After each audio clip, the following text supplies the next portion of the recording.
Yeah.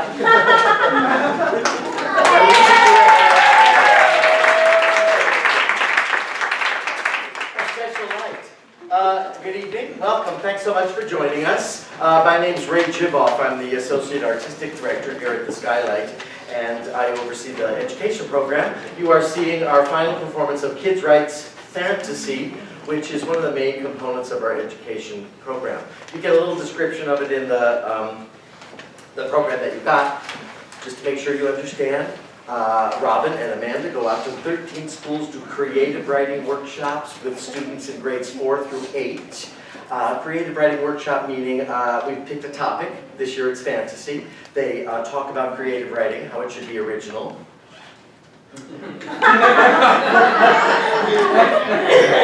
That's getting to be a more and more difficult lesson for students to learn. We had some trouble with that this year. We can talk about that at the talk back if you'd like. But what does it mean to be creative?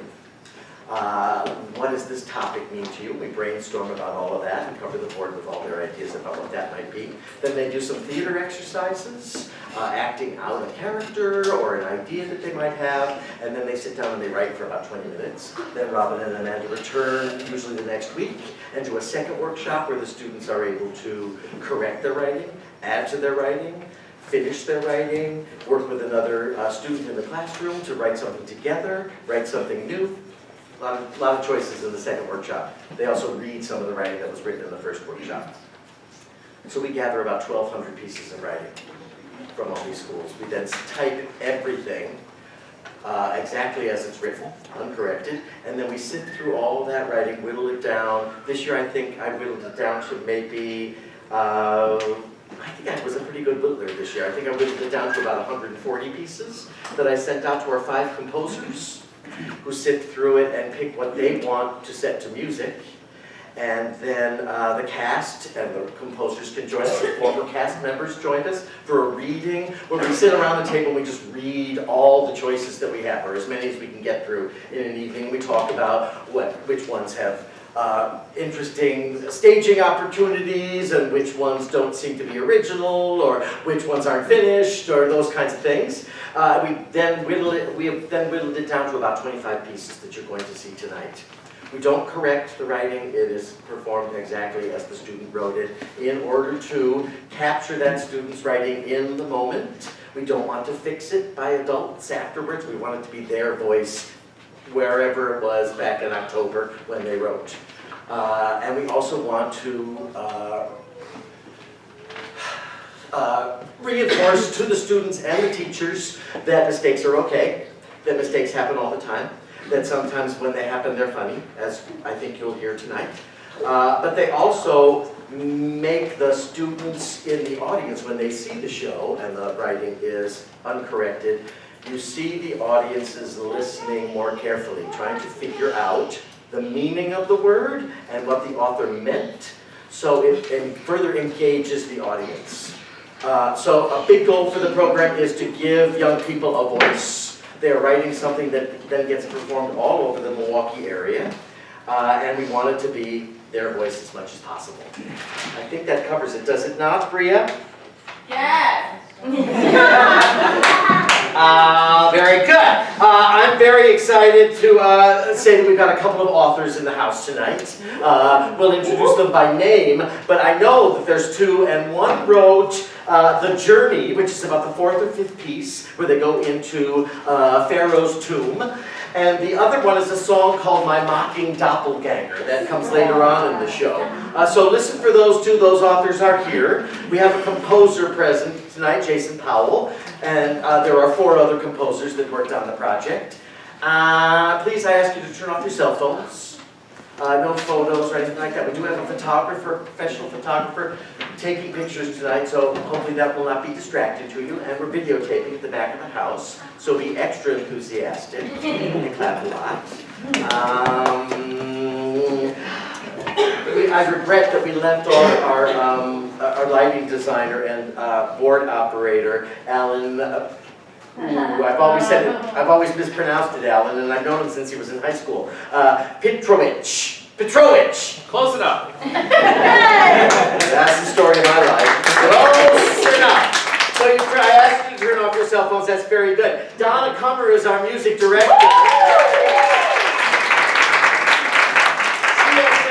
She has been in rehearsal for 3 weeks and then on the road for 4 weeks. They traveled to 40 venues, schools, children's hospital, UPath gigs, all over the Milwaukee area. And Donna has been our music director and accompanist. We're very happy to have had her with us full-time this year. Our cast is Bria Cloyd, Rachel Zintek, Ron Lee, and Sean Jackson. This is KidsWrites Fantasy.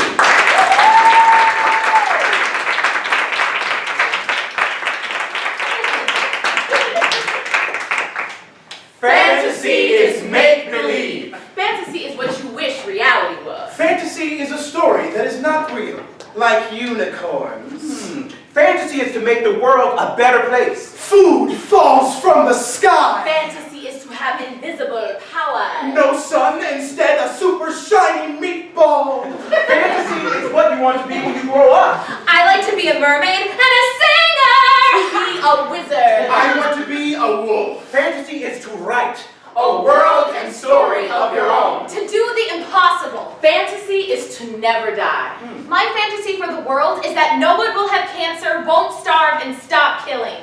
Having a pet dragon. My fantasy is that nobody has to work, they just get money. I like that. My fantasy for the world is that girls can do the same thing boys can do. Treat people evenly. Kids actually being happy and being kids, such as playing outside. No cell phones or electronics. No racism, depression, or society telling you how you have to be. That people should not be homeless. That people will be less annoying. My fantasy for the world is that everyone can dance. Me and my friends went to the beach on a Saturday on 2014. My friends' names were Katie and Manuel. Jack. Katie called out. Turn up the boombox, turn up the boombox. And when I put up the music, my friend Manuel said, Put it down. put it down. When I put it down, I heard a big noise. When I put it down, I heard a big noise.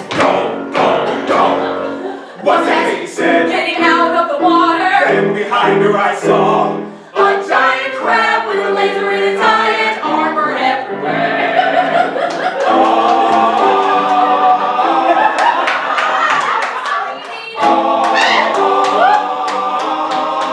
I couldn't get up when everyone was gone. The crab swallowed me. There was nothing I could do but keep track of years. 2 years later, still here. 50 years later, still here. 100 years later, I died. Before I died, I saw something amazing. A door to go outside. I wasted my life. Then I died. Went to the beach on Saturday.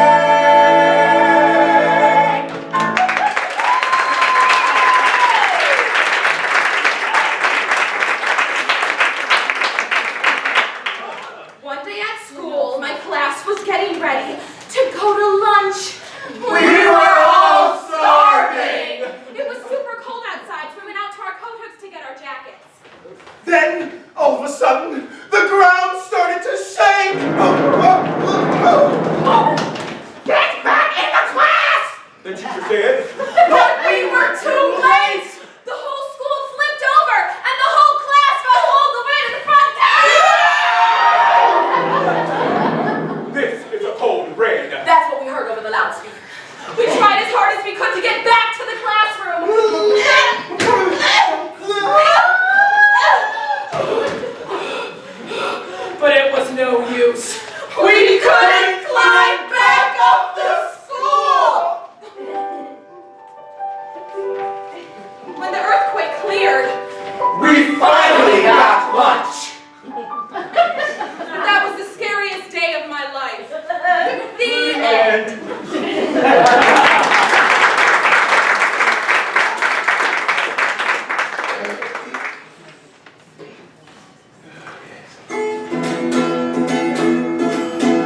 town of Brinsdale there was a castle, but witches kept messing with it. But one day the king sent his best knight, John, to stop them. Knight John, the king sent his best knight, John. Knight John, the king sent his best Knight John. Knight John went to the mountain where they lived. He overheard them talking about destroying the castle. Then he went in, but the witches noticed him. Knight John,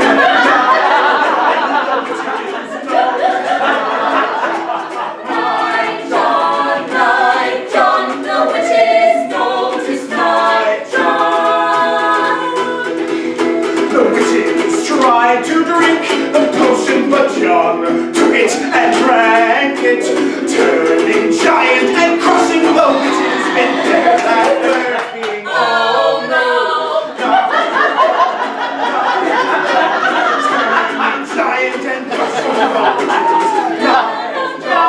Knight John, turning giant and crushing the witches. Knight John, turning giant. Turning giants and crushing the witches, the end.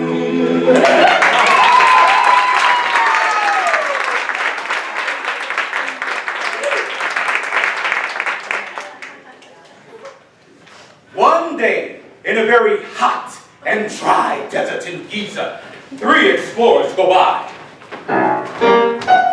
One is Jocelyn, the archaeologist. Jadalyn, the jewel thief. And Josh, the very smart mastermind. Suddenly, they walk over a pile of sand and fall in a trapdoor. Watch out, screams Jocelyn. Get down! Everybody got down to the floor. Screams Jana. Wait, said Jocelyn. These hieroglyphics say, he who steals these emeralds shall be followed. As Josh turned around, he saw Jalen with chisel Plucking emeralds. 3 torches went out, and there was 1 torch left. Jocelyn bumped into something. A tomb. Here lies Cleopatra. Jocelyn ran and fell to the ground. She woke up 2 hours later. not Jocelyn. Cleopatra, battling a pharaoh and kicking his butt.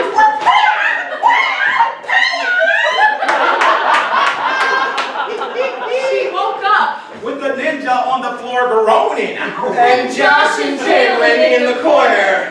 Jocelyn said, what happened? Well, Jadalyn said, you fell, got up, and started walking. We followed, tried to ask a question, but no answer. You keep walking, and a ninja came.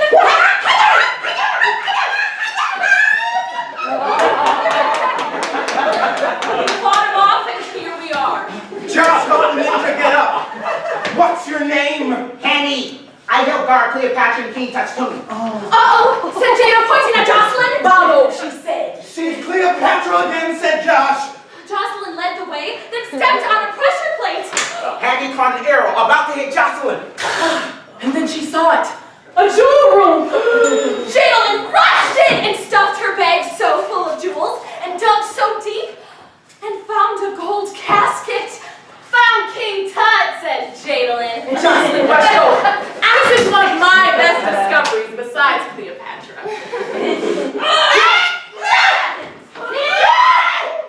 The group lived happily ever after.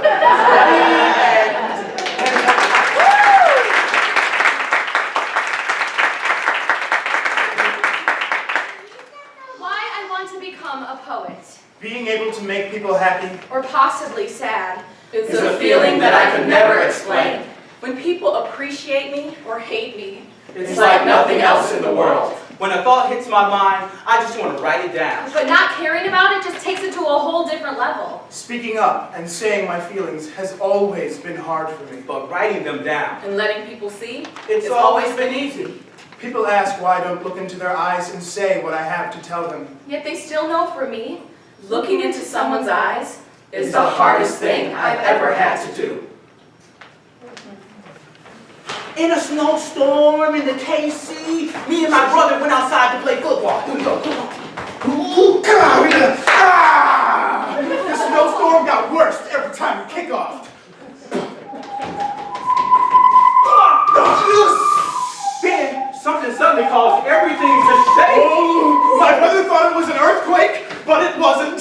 Scary music started to play. And my brother was dancing to it.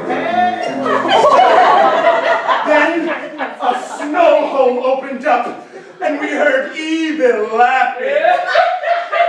Sure. We decided to go through the hole. Whoa! But my brother was like 20 feet above me. Scaredy cat, I said. No, he said. Okay, we're here anyway. Yeah. So we followed the sound, and we found A snow giant. It was freezing cold, and you could feel it. the giant was so tall, even regular giants were scared of it. It was invincible too. The giant pulled out a snow sword and almost chopped me in half. Bro. I say it in a calm voice. How can I say this? Tear us apart. But you see, we're very, very, very short. Doesn't that mean? Whoa! I said, and then, All right, okay, let's have us a dance battle.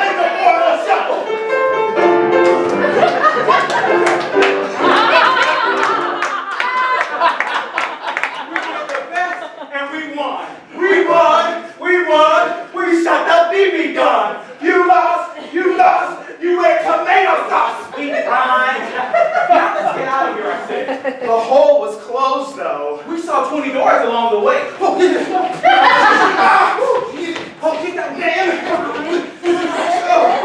We were tired by the 15th door, But we realized that sometimes Imaginations can be very frightful.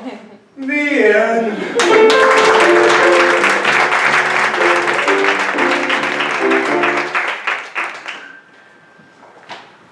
The giant skydiving flappy grandma. One day, Matthew was walking around in a park.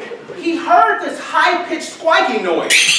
He looked up and saw... This giant flappy grandma coming straight toward him.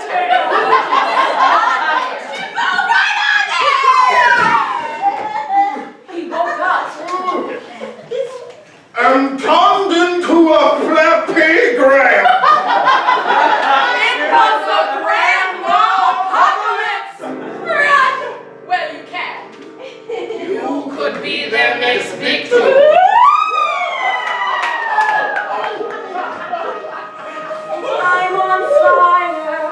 I'm on fire, but I don't feel the heat.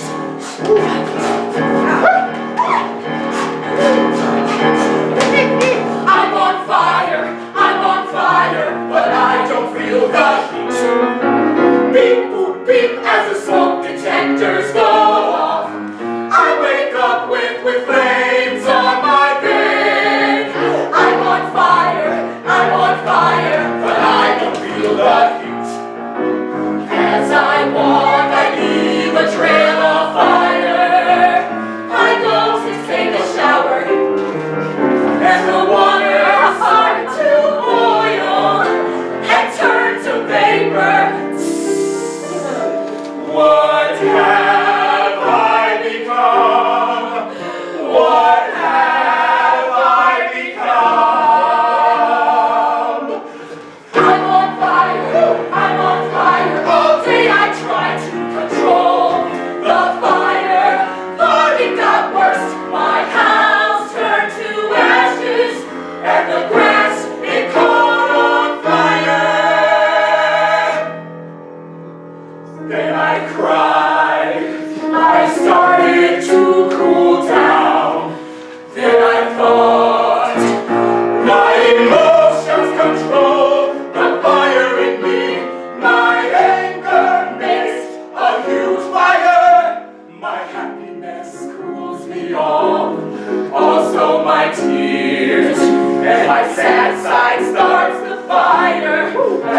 my fear of losing control can burn a block down.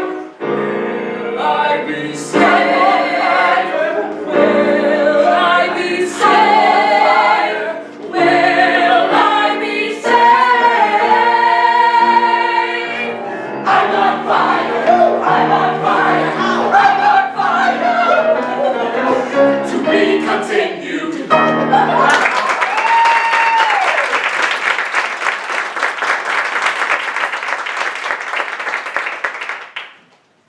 Once upon a time, there was these Piranhas! I was a very dark night. This man was putting his feet in the lake.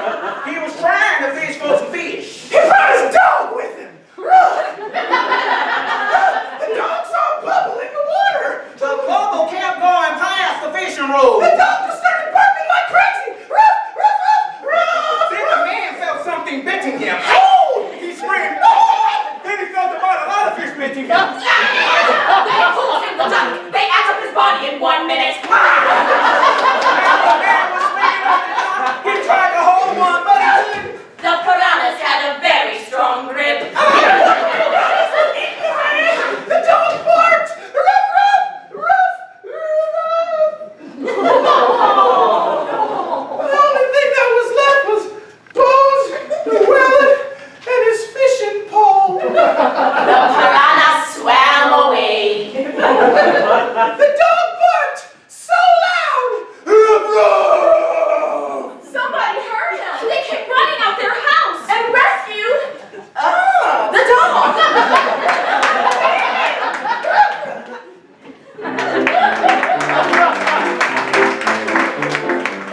My mocking doppelganger copies everything I do. He also wears my very clothes, my shirt, my pants, my shoes. My mocking doppelganger has my eyes, has my skin, has my hair. He looks exactly like me, but I don't really care. My mocking doppelganger will never come here. I try to ask him why, I try to ask him why, I try to ask him why he's always standing in the mirror. Doppelganger, a lookalike or double of a person.